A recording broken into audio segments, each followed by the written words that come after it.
The government critics say the homelands are being used as a dumping ground for surplus black labor and for the old and sick. In reaction, 6 proposed homelands, including KwaZulu and KaNgwane, have been resisting the offer of independence taken up by the other 4. Now, by incorporating homeland territory into another state, Swaziland, South Africa loses some territory, but also loses responsibility for around 1 million blacks. To many National Party members, this seems a fair deal. This is Mii Kasi on the ACWS network, Mii Kasi Su Kasii, episode 9, where cultural voices meet the Kasi truth. Please, before we jump in, like, subscribe, ring that notification bell, and comment where you're watching this episode from. Aluta continue. Where do you bury your name where even the soil that bore you is no longer yours? What happens when a border is drawn around your heartbeat and a flag waved over your home that you've never pledged allegiance to? Welcome back to Mii Kasi Su Kasii, a resurrection of the silenced histories and truth told through the soil and scars, and the sound of the people who lived it. Today, we ferry on to Mpumalanga, where the valleys once whispered freedom, but the fields turned quiet under bulldozers. This is the tale of KaNgwane, a homeland that was never home, and a people that were nearly sold, not to capital, but to a king. In the 1970s in South Africa, the apartheid regime began a meticulous redesign of South African soil, splitting identity by geography, class by skin, and freedom by ethnicity. What did they use to separate these people, you ask? The Group Areas Act. And their plan? Simply put, Bantustans. KaNgwane, carved out of the eastern flank of Mpumalanga, was intended to house the Swati-speaking South Africans. It was neither economically viable or culturally autonomous. It was a dumping ground for those deemed surplus to the white economy. I'm opposed to the land transfer of KaNgwane to Swaziland. But what's most important is that the people I lead, that is the South Africans who are of Swazi extract, are also totally opposed to the whole land deal with Swaziland. Do all the Swazi people share this view? Certainly it is shared by all the people, and they've even shown that by suggesting to the government that a referendum should be held on the matter. And the South African government is very reluctant to hold a referendum because they are aware that the people will vote overwhelmingly against the incorporation of the land to Swaziland, which will go together with the people. Entire communities in places like Driefontein, Bantustans, and Louisville were uprooted and dumped in infertile zones.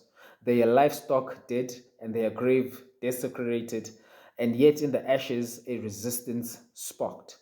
One name rose with the dust: Enos Mabuza, a former teacher turned political leader. He headed the Inyanza National Movement, using his position as the KaNgwane chief minister to challenge the very way the system it created it. In 1982, apartheid South Africa abated a slight hand that could have erased over 50,000 people's citizenship overnight. A secret deal was negotiated between the apartheid government and King Sobhuza II of Swaziland. The terms: large parts of KaNgwane and Gazankulu would be ceded to the Swazi monarch, reuniting ethnic Swazis with their ancestral land. No public referendum, no community consultation occur, just ink on a map and lives on the line. The response from Swaziland was far from diplomatic. A press release that was declared read the following: "This land has historically belonged to the Swazi nation. It is only just that our people and our land be reunited." And this came from the Swazi Ministry of Foreign Affairs in June 1982. But KaNgwane was not silent. Enos Mabuza was flanked by community leaders, and youth leaders issued a thunderous reply: "We are not pawns to be traded between governments."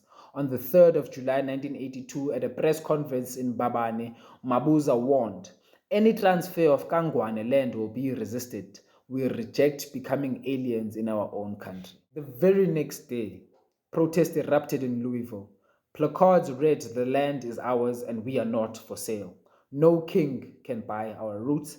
From Louisville to Bantustans, resistance spread like a wildfire. They wanted to cede those people to Swaziland, even though they had buried their parents and their lineage in South Africa. Now the South African government has made the king an offer he can scarcely refuse.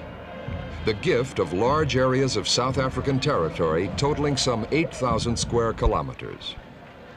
At the same time, the population of the kingdom would be more than doubled, with the king becoming responsible for all Africans of Swazi origin, even those living in homelands or in urban South Africa. Would Swaziland be expected to turn against the ANC if it is given more land? Chief Buthelezi again.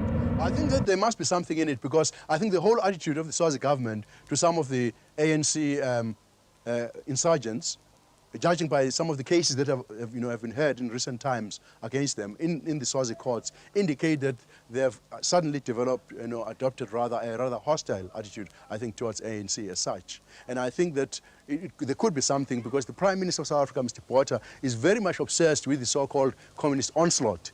And therefore, they see President Machel as an agent for this onslaught. And therefore, in their equation, they think that if they have some kind of buffer state between President Machel's territory of Mozambique and South Africa, that will sort of avoid, or rather prevent the incursions of the so-called insurgents of ANC or any other insurgents for that matter.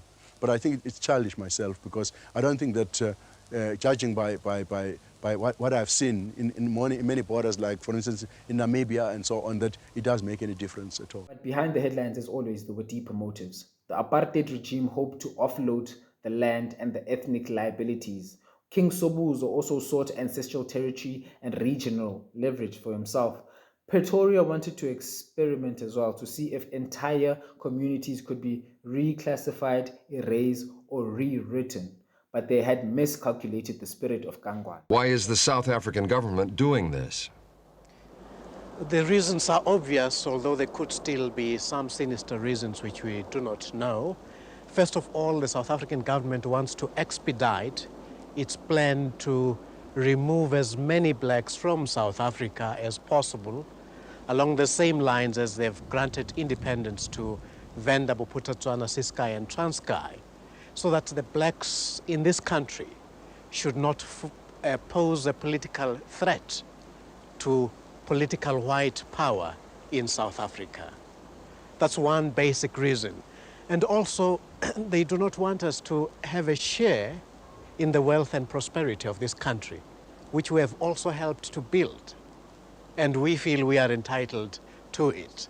That is why they are granting backdoor independence, so that we can all the time be dependent on South Africa, be dependent on the aid of South Africa, and not participate in the wealth of the land of our birth. Faced with resistance, the South African government reversed course. By December 1982, the Land Deal had officially collapsed. 2 years later, KaNgwane gained self-governing status, not independence, but survival. Apart from the Swaziland deal, would Mr. Mabuza ever accept being part of an independent Swazi homeland? We won't accept being part of another independent homeland, and we've told this to Mr. P.W. Botha. We regard ourselves as South Africans first and foremost, and our duty it is to strive for a non-racial and just society in South Africa, where all the members of the different population groups, irrespective of color, race, or creed, can participate in the decision-making processes of this country. KaNgwane, which was once the capital of resistance, now lies forgotten in textbooks and timelines. Louisville, its capital, is a ghost town. The scars of forced removals are unhealed. Modern Mpumalanga continues to reel from the legacy of land restitution claims, which are buried under bureaucracy. Youth that were born into cultural limbo with Swazi blood but South African bones.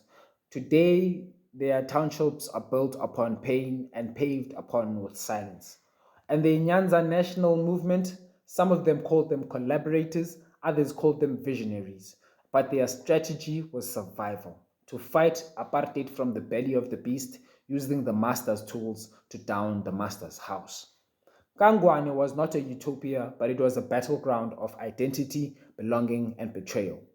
And yet, through it all, the people endured. The homeland desired to house the landless, a pawn on the chessboard of lies. But it was never about land. It was about the people, their stories, their scars, as well as their survival. In the end, KaNgwane was not transferred, but here something else was. A message to those in power that you cannot simply sell a person's soul without breaking first their memory. And there, in Mpumalanga, memory refused to die. Next on Mii Kasi Su Kasii, we'll be exploring Eastern Cape from Ngobo to New Brighton, the cradle of defiance and dispossession. Tune in on the 10th of November.